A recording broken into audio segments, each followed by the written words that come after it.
Good evening, everyone, and welcome to the final event for day 4 of Black Girl Freedom Week. My name is Cidra Sebastien, and I really am excited about this session because y'all get ready to take notes and catch these gems that these young people are going to drop for us about what it means to be a philanthropist.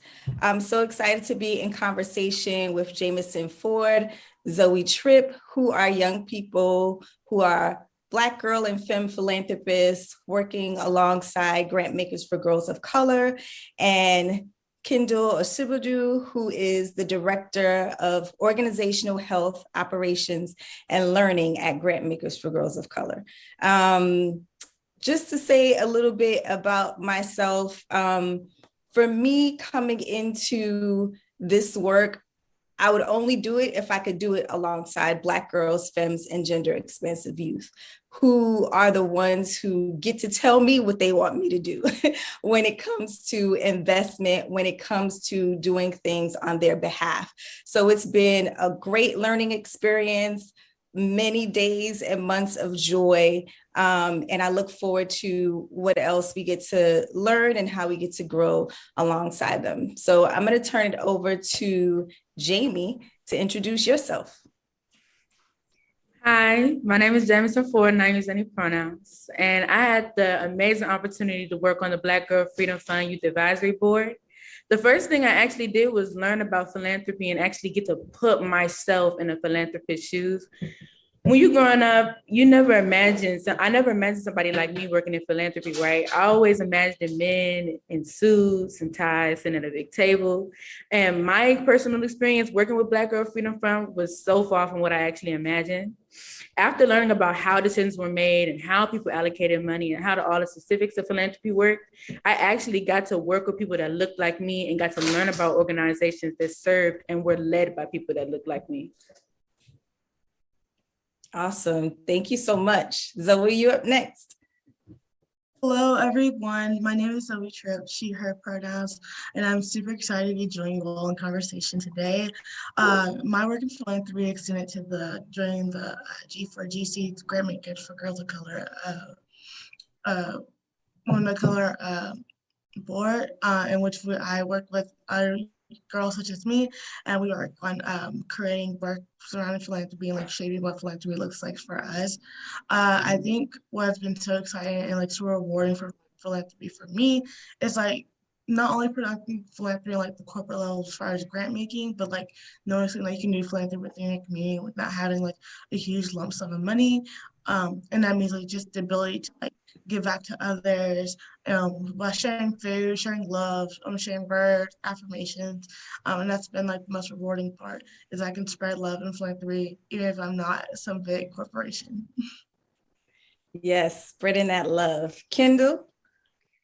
Hi, everyone. So good to be in this virtual space together. Again, my name is Kyndall Osibodu, and I have the immense privilege of working with our young people across G4GC, both in our grant making, but also in our internal work as well. So it's been such a blessing and a privilege to be able to work with people through our social media, through our operations, through our communications. And I'm just so excited to be having this conversation tonight. With that, I believe I have the first question. Jamie, you are a leader with the Black Girl Freedom Fund Youth Grantmaking Council. When it comes to investment and philanthropy, what is important for people to know about Black girls and gender-expansive youth? So something that was said to me a long time ago was, "We keep us safe." And it's always stuck with me, and it's stuck with me throughout my philanthropy experience. When it comes to philanthropy, Black girls, femmes, and gender-expansive youth, we come last when it comes to investment, whether that be asking who needs investment or the actual investments themselves. And we're not even asked what kind of investments that we actually need for our communities. So who's better to ask than us? Yeah, absolutely. Who better to ask than you all? I wanted to hop in and say I definitely agree, Jamie. To add on with you were saying, I think the most important thing about Black girls, femmes, and gender-expansive youth and philanthropy right now is that not only is that just asking what our needs are, but also taking a step further and pushing them well and see like what a true investment looks like. And typically what that means right now is like a loss of power or a shift of power distribution. I think so often power distributed to like adults or who are asking our needs, but I think in order for our needs fully met, like self-actualization to occur, um, Black girls and fans and jerks need to shift the power. I think beyond these boards is definitely what that looks like. Because now we take like a leading role in what we need, and we get to make decisions and not want someone making decisions for us. Yeah, thank you both, Zoe and Jamie. What's sitting most and resonating most with me is about what both of y'all are saying around shifting power to young people, about the fact that we keep each other safe. We know that traditionally philanthropy as a sector is extractive, right? When we think about it as a sector and as an industry, we know that it is often rooted in the land grabs and genocide of Native Indigenous peoples. We know that it is rooted in and fueled by historically by the enslavement of African descendant peoples, of extractive industries all around the world. We also know that it is rooted in often the exploitation of women's labor. And so it's really exciting to think about and acknowledge that philanthropy is actually ancestral. While we think of philanthropy in the industry as top down, philanthropy is actually core to who all of us are, to our communities. It's interesting, in the last panel, just a little while ago, we learned and witnessed about who is funding Black girls, right? And we know that historically Black women are the folks who are funding this work abundantly. And so it's really exciting to think about the beautiful work that Black Girl Freedom Fund is able to do as part of really building on that legacy of Black feminist leadership. And it's really beautiful to be able to witness the work of folks like Jamie and Zoe, who are able to both fund and invest in their peers and also build community with each other. I completely agree with you, Kyndall. And seeing all of us blossom into our own and learning about philanthropy has been so great, not only for me, but just seeing everybody else. I honestly just have to say how much I appreciate the space that Black Girl Freedom Fund has created for me, because I didn't have to apologize for how I showed up. It does say Black Girl Freedom Fund, but as a gender non-conforming person, seeing things that say Black women and Black girls can be difficult, right? I present as a Black woman and I identify with the experiences of a Black woman, but I don't identify as a woman myself. So when I expressed my gender identity to my peers and advisors, they not only acknowledged my feelings, but made the effort to ensure that my identity was respected by everyone. And we also worked on gender inclusive language and ensuring that everyone felt included and represented in the conversation. So if there were people like me that were gender non-conforming in the spaces that we were allocating money to, making sure that they felt seen and heard like me. Yeah, I really appreciate you naming that, Jamie. And I so appreciate being able to work alongside you, because I learned so much from you and other young people in this work over the last couple of years. And I think one of the main things that stick out for me in my experience with you all is how important being flexible with time is, right? And so oftentimes we do things, projects have a start date and an end date, and we got to make it happen in between there. And one of the things that I learned along the way is actually we got to make some time. We got to be flexible because things will come up. You know, for example, a storm will hit and internet will go out. There will be traffic and you can't get to where you need to be so that you can be in a comfortable space to do something. There are different hiccups along the way. You know, the simple fact that we're doing this virtually is an example of how we need to shift and how we need to bend time in some ways. And I think especially with adults who are in philanthropic spaces, when we're thinking about those start and end dates and deadlines, we have to be flexible about time, and we need to put into consideration what communities need, especially what Black girls and gender expansive youth need, because time makes a difference, right? And what it means to say, like, yes, I have an idea of us finishing at this time, And I have built in some spaciousness so that if we need to go longer, if we need to add an additional session, we can do that and still achieve our goal together, right? And I think that was an important lesson to learn, how to be flexible within time and not have everything start and end right against each other, so that it already kind of builds in some spaciousness to get things done. And definitely learned a lot of lessons around like names and naming. I think as I have evolved as a person who identifies as a Black feminist, my language has shifted over the years, right? And definitely within the span of these last 6 months in particular of working with this group of young people for the council, my language and my understanding continues to shift, right? And I think, again, as adults, sometimes we can fail to move with the times and really trust the leadership of Black girls and gender expansive youth when it comes to them knowing their experience, being able to name their experience, being able to create and apply new language in theory, whether it gets published or not.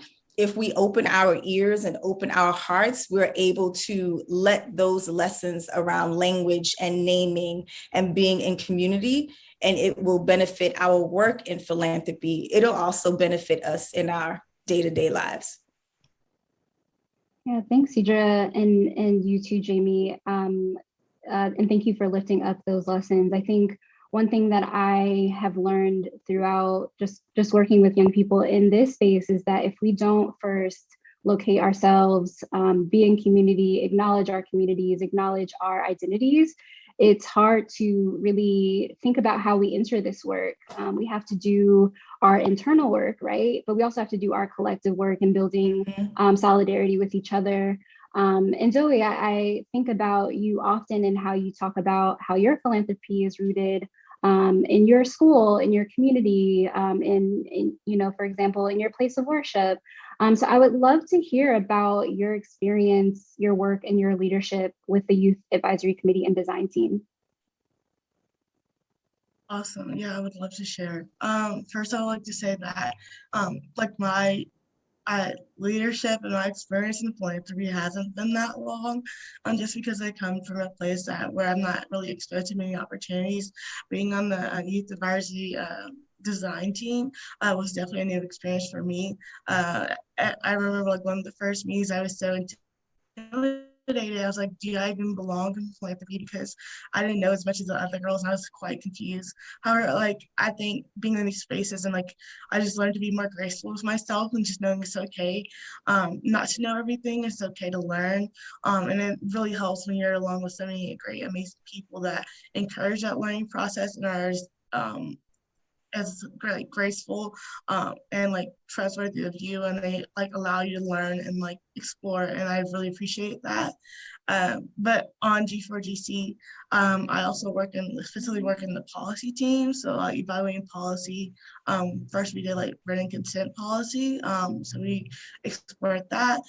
We also went through a couple like research practices as well. And then we also there's like some times where we have intersectionalities where we're especially doing like grant making, that we're allowed to like kind of collaborate with one another and just like make decisions as a group. And that's been really such a like awesome experience because earlier, like I said, I haven't had the opportunity to do that. So just seeing like the inner workings of that process and like how to do things, and also like just thinking about how you can help organizations align with your needs, but you like figure out like how like what you want to bring out to the community, how that organization impacts that. I think that's really a forward thinking way of just like putting Black girls, femmes, and other gender non-conforming youth like in the center of philanthropy rather than to the side or to the back of it. So that's been really affirming as well. I think just something I learned about myself, as I touched on earlier, is just to be like give myself more grace and give myself opportunity to learn, and then also just reach out for help if you need it, and like be honest about your needs and know how to actually like advocate for yourself. I'm so like used to as a Black girl apologizing for myself, or like apologizing when I show up to the space, or apologizing when things don't go right and I feel the need to take responsibility for it, but like, it's okay. Not everything is not my fault, and it's okay to like, be a little bit selfish sometimes and do what's best for me. And I think those skills, especially going off to school now by myself for first time, like, is going to be really helpful. So I appreciate being in that space and learning that. Thanks, Zoe. Yeah, you bring up such important pieces. One, like, you are the expert. Both of y'all are the experts. Young people are the experts. Y'all know the solutions. Y'all know, like, y'all are creative. Y'all are innovative. It's so often the case that, philanthropy tends to, exactly what you said, Zoe, push people to the side. But what's really exciting about this space, and really what's most exciting about working in this way, is that we're able to follow y'all's leadership, which is really important and critical. It can't be the case that, we're telling people what to do. You all know best. And so I just want to elevate what you said, Zoe. Yes, we are all learners, right? We're all learners, but we're also all teachers. So I just wanted to lift that up. Thank you. Yeah, I love that. We're all learners and we're all teachers. One of the things that Kenya Bryant, Lorelei Williams, and Ramatu Bangaro were in conversation before we were talking about their line of work in philanthropy. And one of the things that Kenya said in response to Lorelei's question of what she would do with a $1 billion investment for Black girls, femmes, and gender-expansive youth. And Kenya said, I would give it to them. I would give it to them to decide what they want to do with it. And I think that's so aligned with what Jamie and Zoe have shared with us already. I'm super grateful for all the young people who have been a part of the Grantmaking Council for Black Girl Freedom Fund at Grantmakers for Girls of Color. It has definitely been a teaching and learning journey with you all, and so grateful to be in this work with you. And because of their work, last spring, Black Girl Freedom Fund was able to release over $500,000 in grants to organizations centering the wellness and safety of Black girls, femmes, and gender-expansive youth. I'm gonna say that again. $500,000 last spring to organizations centering the wellness and safety of Black girls, femmes, and gender-expansive youth, and those organizations being led by Black women and femmes. This spring, so in just a month, we'll be making another announcement about new grantees who represent organizations that are centering the leadership of Black girls, femmes, and gender-expansive youth. So folks, just stay tuned for those announcements. The 1 Billion for Black Girls campaign is a campaign full of dreams and investment, especially for those who look like me. If you don't have a Black girl or a femme or a non-gender conforming or gender expansive youth, please share your investment dreams on our survey. Click the link in our bio to go to our website for the survey. Thank you. Hey Zoe, just to pick your brain a little bit, what would you do with a $1 billion investment? That's such an amazing question. It's because of my work has been centered so much around policy. I would do like a half and half. So half $100 million is going to Black girls like me for us to society in the 7th period. And then half integrated to policy. What I believe is that one of my like ethos is like my being is that policy really dictates change. So just putting in policy that requires money and like time and investment, like money towards resources like dictate policy. This will be changing what my interest is like education and how education could better fit Black girls and femmes and gender-expansive youth. And also one of the other things I'm really passionate about, especially living in the South, is changing reproductive justice. And what does that look like? Changing the landscape for Black girls, especially those who don't have the resources that come from the South. So yeah. Jamie, what would you do with $1 million? I like that answer a lot. With a $1 billion investment, At first, when I was thinking about this, part of me feels like sometimes there'll never be enough money to mend all the pain and suffering that Black women and gender nonconforming people have to go through and have been going through for hundreds of years, right? But then another part of me wishes that if I could, like Zoe said, like mend some of the things that are more inside, that think like we think with our minds, so that we can further change policies and change ideas and make things happen. If I could use $1 billion to do that, to just teach and spread knowledge, that's what I would do. Thank you so much, Zoe and Jamie, not only for being with us tonight, but also for your contributions to philanthropy and for joining 1 billion for Black Girls and Black Girl Freedom Fund for this celebration. Y'all are so dope. Y'all are so dope. Thank you. And Kyndall, thank you for being a co-conspirator on behalf of Black Girls, Gender-Expansive Youth, and Femmes. And yeah, I appreciate you so much, Kyndall. Same. I'm so grateful for this space and grateful for the work ahead. Yeah, and talking about ahead, tomorrow we are so excited to host an interactive space specifically curated for Black girls, femmes, and gender-expansive youth who are under 25. It's going to be using a hop-in platform. Again, go to the link in our bio or go to our website, look for that purple hop-in icon, click on it, register tonight, so you're all good to go for tomorrow. And remember, there are more events for Black Girl Freedom Fund in the week of 2022. Tomorrow, Marley Diaz will tell us how she became a Black girl who does big things. We get to move on with the Freedom Cultures Collective and DJ Sophia. And if you haven't already, be sure to register for our interactive space co-host by 20 Black girls, femmes, and gender-expansive youth. Happy